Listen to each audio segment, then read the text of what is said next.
across the country, an unnerving sight at airport checkpoints. More and more passengers attempting to bring guns with them onto airplanes. We're seeing an increase of firearms right now. Just last week, we saw 62 firearms at checkpoints nationwide. 62. That's between 9 and 10 a day. And that's way too many. In 2014, TSA officers detected 2,212 firearms in carry-on bags nationwide, more than 6 per day, 83% of which were loaded. Many claim they simply forgot they had a weapon with them, but it can be an expensive mistake to make.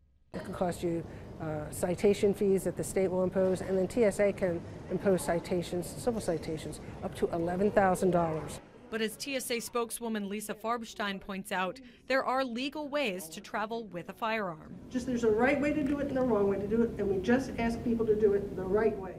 That means declaring your firearm at the baggage counter and using TSA-approved locks and carrying cases. So while it is entirely possible to travel with a firearm, you'll want to make sure that it's unloaded, locked, and placed in a hardcover container before checking it in at baggage. Firearms should never be taken to TSA checkpoints as carry-on luggage. And of course, there are a few more important details to check out before you fly. That includes checking the laws of the jurisdiction you're flying to, as well as possibly flying through. When you turn around and you're ready to come home, now you're going to be standing in another state with your firearm.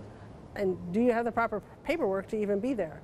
So does your state have a reciprocal arrangement, or do you need a separate permit for that state? Because they may vary, passengers intending to travel with a firearm should check both TSA and individual airline guidelines before heading to the airport.